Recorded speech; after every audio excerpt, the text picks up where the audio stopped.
I'm Benjamin Gilby with the University of Pittsburgh, and I'll be presenting data-centric analysis of compound threats to critical infrastructure control systems.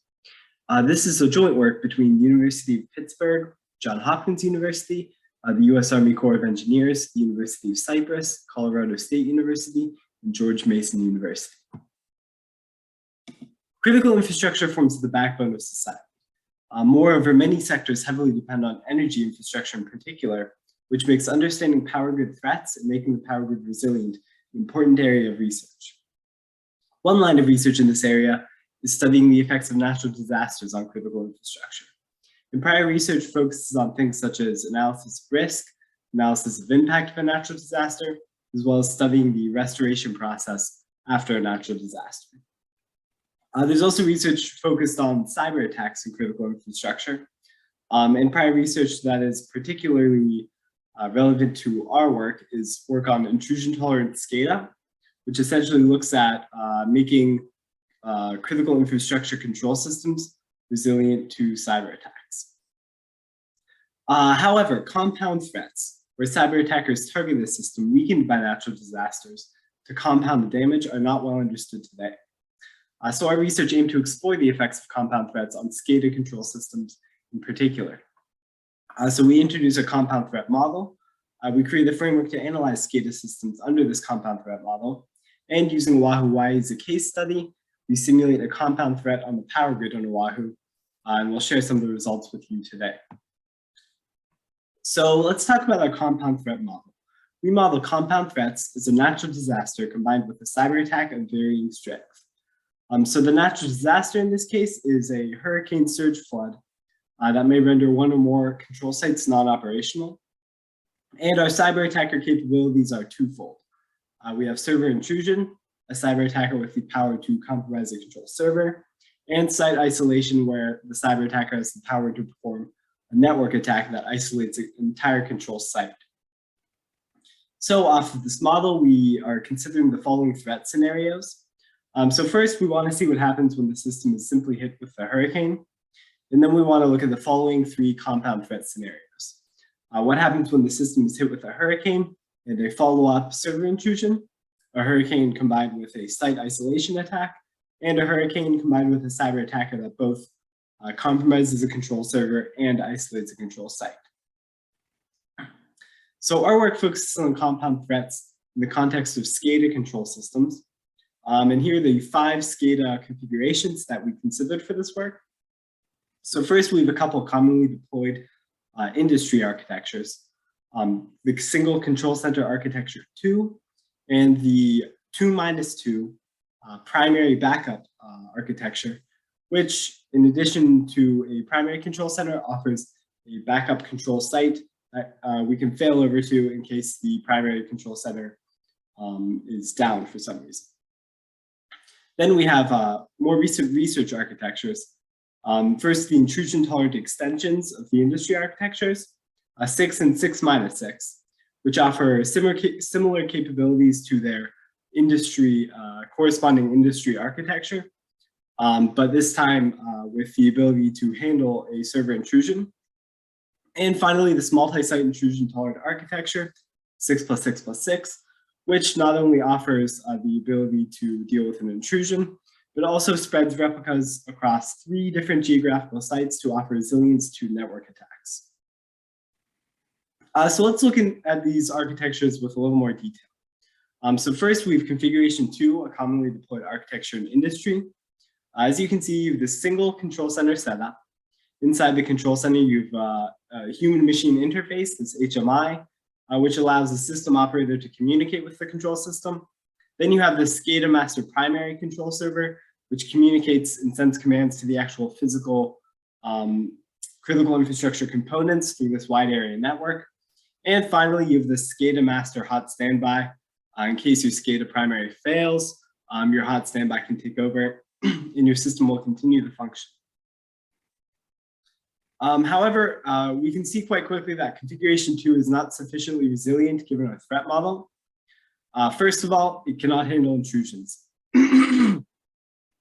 We consider an attacker that can compromise a control server, and this architecture has nothing set up to deal with that. So in that case, the attacker would gain control of the system. Also, when we consider a hurricane surge flood that may take down a control site, or a cyber attacker that can perform a network attack to isolate a control site. With one control site, we can see that this system cannot handle these attacks and will be rendered non-operational. Now to another commonly deployed architecture, which provides a backup control center for additional fault tolerance. So configuration 2-2 here, similar to 2 within an individual control center, but offers the second cold backup control center that can take over if your primary control center were to fail. However, we can see that this configuration is also vulnerable to our threat model. Again, it offers no resilience to server intrusions. So if an attacker can compromise your SCADA master control server, the attacker can gain control of the system. Moreover, when we consider a hurricane that may flood a control site, as well as a cyber attack that can isolate a control site, we can now, in this case, fall back to our cold backup control center here. However, what we see is that there is some downtime associated with that. Because this is a cold backup, there's downtime on the order of minutes to hours for a operator to actually get the cold backup control center up and running. So this is not ideal. So this brings us to our intrusion tolerant configurations 6 and 6-6, which add intrusion tolerance to the SCADA architectures that are currently deployed. And what we see is, what that means is that even if an attacker compromises one of our control servers here, we have a total of 6 of these SCADA masters within each control center, which means that even if one of them is compromised, the rest of them can make sure that the system continues to function as expected. Now, to deal with network attacks, the control system must be spread across 3 different geographical sites, and that brings us to configuration 6+6+6. And it spreads, as you can see, 18 total SCADA masters across 2 control centers, as well as a commercial data center that communicate through this intrusion-tolerant network, such that even if there is a compromise in one of these control servers and a network attack isolates one of these control sites, the system can continue to function with 0 downtime. So we talked about the SCADA configurations that we're considering here. Now we can talk about the evaluation framework we developed to simulate compound threats against these SCADA control systems. So here's the workflow of this framework. And so as you can see, we start with this geospatial SCADA topology, which is essentially location data about our system assets. Then we apply natural disaster impact, and we get this post-natural disaster topology, which tells us which system assets are up, which are down after the hurricane or natural disaster.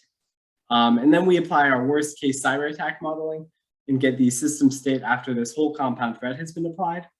And then we evaluate the system state by putting it into one of these designated operational states, which I'll get into in more detail later. So let's look into this whole framework in more detail and start with this geospatial SCADA topology. So in the context of our case study is the power grid in Oahu, Hawaii.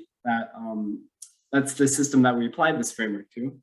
And our geospatial SCADA topology in this case is the system assets. You can see that this is a map of Oahu, Hawaii, and some of the power grid assets on the island. We've marked control centers or power plants in red, substations in green, and data centers in blue. And given these locations, we can then model a natural disaster and see which assets are disabled by a natural disaster. Specifically for our systems, we need to choose 3 sites of interest, 2 control centers, and a data center. We first choose a control center at Honolulu, this Honolulu power plant here. And this is sufficient to model our single control center architectures 2 and 6. However, to model our primary backup SCADA architectures, we need a second backup control center, which we choose to model at Waiau. Finally, to model our multi-site intrusion tolerant 6+6+6 architecture, we also need to leverage a commercial data center In this case, we choose DR Fortress. So given this data, we can next now apply this natural disaster and see what happens to our system. So we simulated for our case study a Category 2 hurricane hitting Oahu, Hawaii. We used a simulation path used by emergency planners in Hawaii and this advanced circulation model to simulate the hurricane. From this hurricane simulation, we analyzed possible flooding of control sites. And important to note that in simulating this hurricane, we ended up with 1,000 individual hurricane realizations, from which we run this framework.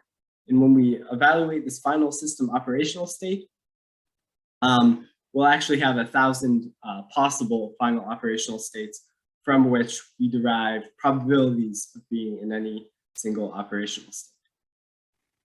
So after applying this natural disaster impact, we end up with this post-natural disaster topology, and we apply our worst case cyber attack model. So for our case study, we model the worst case cyber attacker. And what that means is that the cyber attacker actually knows the outcome of the natural disaster, knows which system components have been rendered non-operational, and uses that knowledge to inflict maximum damage on the system in the wake of the natural disaster.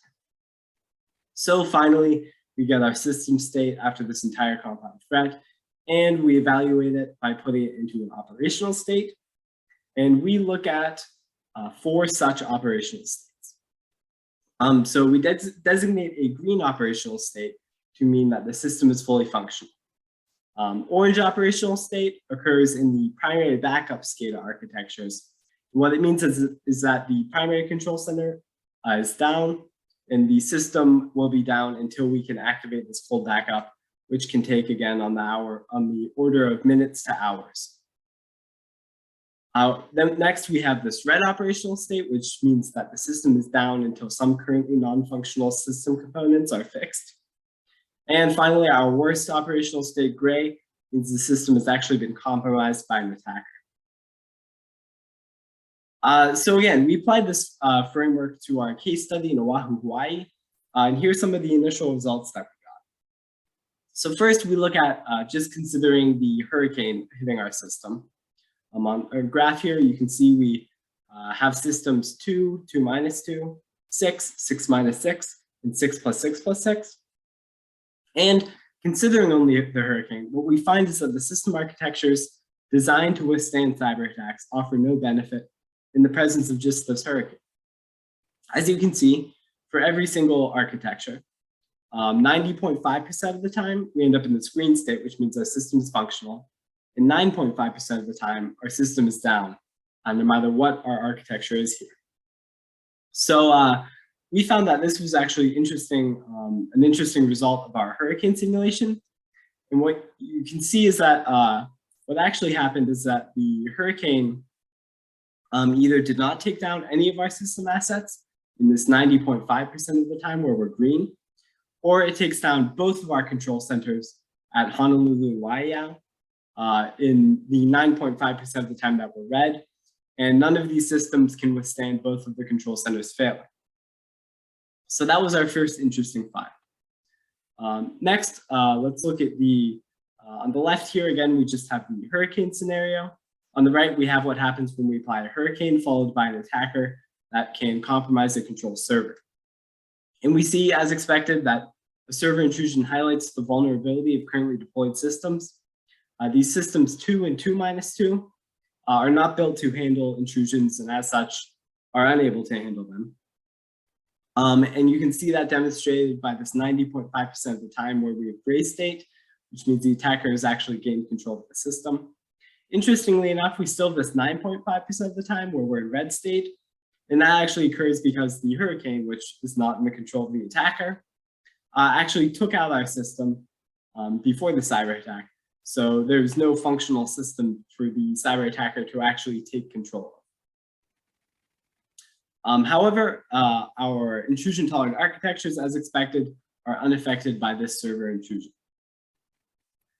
Now we see what happens on the left. We just have the hurricane scenario again. On the right, we see what happens when we have a hurricane combined with an attack that both compromises a control server and isolates a control site.